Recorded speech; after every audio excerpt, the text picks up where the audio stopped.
Sempre que você começa a empreender, você se pergunta o quanto eu sei do contexto, né?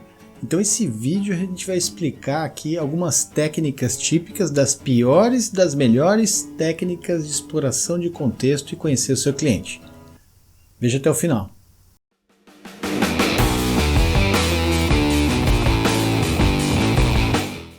Olá, meu nome é Rogério Lacerda. Nesse vídeo eu vou explicar em detalhes cada uma das técnicas mais típicas aí para exploração de contexto. O que é exploração de contexto? É quando você vai começar a empreender e tenta entender aquele segmento-alvo, aquelas personas. Então você ainda está numa fase ainda bem embrionária da tua ideia, né? Ou tem uma nova linha de produto que você pretende atacar um novo segmento. Então esse vídeo é para você. Então eu separei 8 técnicas, mas assim, das piores possíveis até a última. Na verdade são 7 técnicas, que a primeira é você supor alguma coisa, ou seja, você supõe que você sabe alguma coisa e simplesmente começa a desenvolver teu produto, começa a fazer as características de produto, mas você nunca fez uma investigação mais a fundo do teu público-alvo, né? E sabe poucas informações dele. Esse é o pior cenário, eu nem vou chamar de técnica. Então eu vou falar que são 7 técnicas e essa catástrofe, que é você começar a fazer alguma coisa supondo. Isso é muito comum, parece assim, mas se você não sabe nada do segmento, tem gente que empreende assim. Sim, porque ele dá como uma máxima, eu tenho certeza. Isso se mascara através de convicções. Eu tenho certeza disso. Todo empreendedor que tem certeza absoluta, ele não aprende mais nada. Então, supor alguma coisa é a pior catástrofe que pode fazer para a tua startup. Gente, se você entende, confia nas tuas informações, tudo bem, mas vai checar, né? E por onde começa? Vamos às 7 técnicas aí. A técnica assim que começa, que você fez alguma coisa, o mínimo do mínimo é um questionário. É a famosa survey, são os formulários que você publica por aí e pergunta, você tem essa dor? Como é que funciona a tua jornada? Como é que você faz determinada atividade? Você começa a perguntar para o teu usuário sobre a realidade dele, tá? E como, no meu ponto de vista, essa técnica é bem comprometedora, ela é ruim para você começar a fazer grandes apostas. É melhor que nada, é melhor que supor alguma coisa. Mas eu vou explicar por que os formulários eles não ajudam muito na exploração de contexto. Como o próprio nome diz, exploração de contexto, você precisa realmente explorar, você precisa ir com profundidade. As ferramentas de survey, de formulários, as ferramentas estatísticas com grande número de respondentes, trabalhar estatística, elas têm alguns inconvenientes que para fins aqui de exploração de contexto, elas não são úteis. Eu vou falar algumas. Começa pelo número de respondentes, né, gente? Quem aqui responde formulário? Você recebe um formulário pelo Zap, recebe um questionário aqui pela rede social, pelo teu e-mail, você sai respondendo? Não é da natureza, gente. Se realmente não tiver alguma coisa que faça a gente ganhar, tirar vantagem daquela respondente, você vai ter um baixo número de respondentes.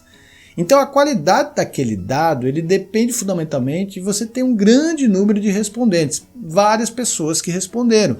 Se você não tiver um rigor estatístico nisso, gente, eu costumo falar, gente, se você usar estatística descritiva, aqueles gráficos de pizza, eu acho que isso aí serve mais como uma simpatia, alguma coisa, mas assim, não invista muito tempo e dinheiro do teu produto com base em questionários, em 10, 20 respondentes aí. É bem empobrecida essa realidade. Os questionários também, gente, não podemos esquecer. Você pergunta para o teu usuário se ele tem aquela dor. Então ele já passa por um filtro, né? O filtro dele mesmo. Será que eu tenho essa dor? Às vezes, muitas vezes, gente, a necessidade do usuário ele mesmo não sabe. Eu cansei aqui muitos anos de desenvolvimento de software. Quando a gente ia licitar requisitos, ia perguntar para o usuário o que ele queria, ele falava com convicção na primeira reunião, depois mudava de opinião. Isso é muito comum, mas não é que o usuário lá ele não sabe o que é. Nós, seres humanos, não temos uma coisa chamada racionalidade limitada. Muitas vezes a gente está imerso no problema e a gente não consegue.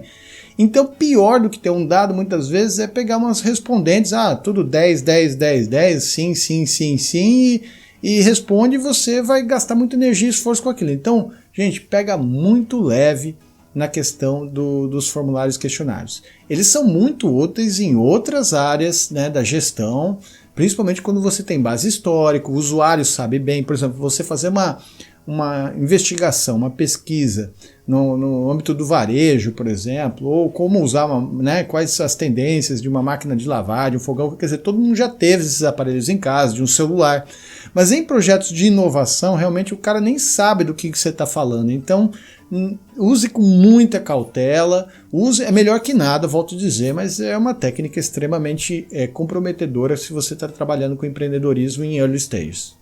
Quando é que você começa a usar uma técnica melhor, né? Então já a segunda técnica, que é um pouquinho melhorzinha, é quando você começa a trabalhar chats, né, de uma maneira assíncrona. O que é chat? Chat é uma conversa que se estabelece de uma maneira assíncrona. Então você pode fazer um chat pelo Facebook, pelo Instagram, né, pelo próprio LinkedIn, você pode fazer uma investigação ou mandar e-mails. Por que é assíncrono? Você manda para ele e a pessoa responde. Então você tem uma espécie de comunicação. É bem melhor do que os formulários, que os formulários geralmente já são fechados. Eles são fechados, né? E as respostas já são finitas lá. Na conversa, por ser assíncrona, você tem a possibilidade de já ir perguntando para ele com base nas respostas. Começa a realmente começar a investigar a realidade dele, tornando os dados mais interessantes para fins de exploração de contexto. Você entende melhor de uma maneira singular, não de uma maneira abrangente que nem formulário, colocando todas as pessoas iguais. Você estabelece uma conversa. Bem, se eu falei que a segunda técnica, que já entra mais ou menos na normalidade, é assíncrono, a próxima técnica são os chats e conversas síncronas. O que são isso? São os famosos chats de Zap, né? Que você está falando e a pessoa está parada agora respondendo, ela está online respondendo. Então você sente o tempo de reação, você consegue saber os estímulos dela, porque repare que o assíncrono, né, às vezes pode demorar um dia inteiro, a pessoa pensa, reflete, né, sobre aquela questão. No síncrono não, ele já começa a responder de antemão. Então muitas vezes a pessoa pode comprar a tua solução de impulso ou pode rejeitar por impulso sem entender. Então o síncrono ele permite você pegar essas percepções, a rapidez, a agilidade e também as objeções da sua ideia. Então o chat síncrono, seja em redes sociais, em Zap, uma vez que ele está online e está respondendo agora, são entrevistas ricas aí. Agora vamos às 4 técnicas que realmente saem da normalidade, melhor que nada, para realmente começar a trabalhar a exploração de contexto de uma maneira científica, né, gente? Uma maneira adequada. São as entrevistas. É aquele momento que você senta, realmente agenda com antecipação, você se prepara com perguntas livres de contexto, perguntas abertas, evite, você compraria meu produto? Sempre essas perguntas fechadas, sim, não, numa escala de 0 a 10, não faça isso. São perguntas, como é que você faz isso? Como é o seu dia a dia? Quais são os determinantes que fazem você ter um determinado comportamento? Então é isso que você quer, na entrevista, riqueza de detalhes. E a entrevista também, que pode ser remoto também, né? Nos dias de hoje, você pode fazer via os instrumentos de videoconferência, né? Então você já tem, melhor que o chat, você já tem as reações corporais, as fisionomias, as reações das pessoas. Então você sabe de possíveis objeções que às vezes são implícitas, né? Então as entrevistas sempre são mais interessantes, começam um instrumento muito bacana de você realmente começar a fazer imersões. Agora começa o ápice, né? O ápice são 3 técnicas que realmente, se você adota essas 3 técnicas, você está com o suprassumo, você está com as melhores técnicas que hoje o método científico tem para você fazer investigação de contexto. A primeira se dá através de observação. Isso mesmo. Você, por exemplo, imagine que você quer inovar no segmento de supermercados. Você vai para o supermercado, todo mundo vai para o supermercado, né, Rogério? Não, mas não é nesse contexto. Você vai lá para observar. Então você quer saber, por exemplo, uma solução para substituição, para reposição de produtos na gôndola. Então você tem que entender como é que funciona aquela dinâmica. Então você fica passeando lá nas gôndolas, observando como isso se dá, né? Você fica vendo as dificuldades da pessoa, puxa assunto, como é que é isso, onde que está esse produto, e você começa a entender aquela realidade. Observação. Observação é uma ferramenta poderosíssima para você inovar, porque você consegue identificar, através do teu olhar, as dificuldades que aquele usuário está tendo. Então, observação é fulminante realmente você fazer várias horas de observação antes de tecer qualquer considerações e hipótese sobre o seu segmento de mercado. Aí começamos agora com a vice-campeã da nossa lista. né? A vice-campeã da nossa lista é a observação, mas é a observação participante. A observação participante, gente, ela não só observa, mas que você executa.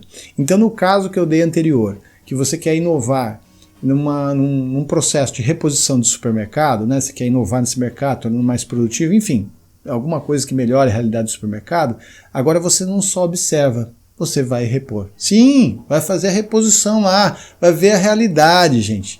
Isso vem muito da etnografia, da antropologia. Ninguém estuda uma cultura, você não estuda o índio, né, com a nossa visão do branco. A gente tem que fazer a imersão deles, entender aquela realidade. Não dá para entender uma cultura a partir do outro olhar, que a gente sempre tem preconceitos, né? Então vai assustar o que eu vou falar para alguns, né? Se você pretende resolver um problema de reposição de supermercados, por que não você não vai lá e faz uma reposição? Trabalhe naquele setor, seja estagiário, ou conversa com o dono do supermercado, você quer vivenciar aquela realidade, você vai ver a riqueza que é você efetivamente saber como é que funciona uma realidade. E a etnografia é tão poderosa que eu costumo falar, como é que você vai gerenciar, por exemplo, projetos se você nunca nem programou uma linha de código? É complicado. Então assim, gente, sempre, até em empresas familiares, né, que a pessoa é o dono, muitas vezes boas gestões fazem que os filhos vão lá no chão da fábrica sujar a mão de graxa para realmente entender a realidade. Isso é muito importante porque é rico, não é simplesmente um trote, é porque isso é rico, isso ajuda a inovar, um novo olhar. Então a observação participante é nossa vice-campeã da nossa lista. E afinal, qual que é o melhor instrumento para você falar, eu conheço o meu mercado? Pessoal, é imbatível você ter anos de vivência naquele segmento. Então a gente pode ver muitas empresas, principalmente as fintechs, você pega os fundadores, eles já trabalham no mercado financeiro, no sistema bancário, há muitos anos, gente. Então assim, para você inovar, você entende muito isso. Então muitas vezes, quando a pessoa tem uma ampla vivência no setor, ela sequer vai fazer entrevista, não precisa fazer esses diagramas, dores e ganhos, porque ele já sabe aquilo. Entendeu? Ele já inovou naquilo. Então, por isso que eu falo, gente, se você quer inovar, tá com uma ideia de startups, uma das primeiras coisas que eu coloco, você tem alguém que efetivamente dentro da sua equipe, não é contratado como funcionário, sabe aquele contexto, sabe entregar aquele valor, sabe as dores, isso vai te catapultar muito o potencial. Inclusive, quando você tem uma ampla vivência de mercado, os teus early adopters ficam muito mais próximos, porque são empresas que você já se relaciona. Então é fácil você, né, tocar no telefone e falar, olha, eu tenho uma apresentação para você, pode me receber? Porque o cara já te conhece, ele é do segmento, é da área, você vai estar falando o glossário dele. Então, se essa não é a tua realidade, traga alguém para dentro da sua equipe que tem essa ampla vivência, que vai te acelerar um monte a tua capacidade de entender mercados. E aí, gostou dessa lista? Ela é muito importante em early stage, tá, gente? Eu não estou falando que empreender é fácil, eu não estou falando também que é impossível. Eu estou só colocando as ferramentas que realmente são comprometedoras e aquelas ferramentas são o ápice. Agora, vocês repararam que o formulário, que é, eu falei, o mais comprometedor, ele tem uma vantagem, você consegue fazer da sua casa e em poucos minutos você coloca um formulário lá para 5.000 pessoas responderem. O problema é elas responderem e a qualidade, o nível raso, ou seja, você tem uma grande abrangência em formulários, ou seja, grande número de respondentes, mas pouca profundidade, você não dialoga, não é que você mal dialoga, você não dialoga com essas pessoas, simplesmente assim não, uma escala, fale sobre isso e acabou. Já quando eu chego no suprassumo, repare que são poucos casos, entrevistas você vai gastar muitas horas, você vai ter pouca amostra, mas você vai ter profundidade. Então, para você montar a tua startup, não sejam rasos, sejam profundos. É muito melhor você pegar uma amostra pequena e ir profundo do que você ter uma amostra muito superficial e pior dos mundos, às vezes são questionários que fazem gráfico de pizza sem número de respondentes. E aí, quais técnicas que você aplica no seu modelo de negócio? O que você está aplicando? O que você aprendeu através desse vídeo? Você tem outras técnicas? Comenta aí. Assina o nosso canal que a gente está com vídeos de alta qualidade, teor científico, né? Que vai ajudar você, porque esse canal é feito para você.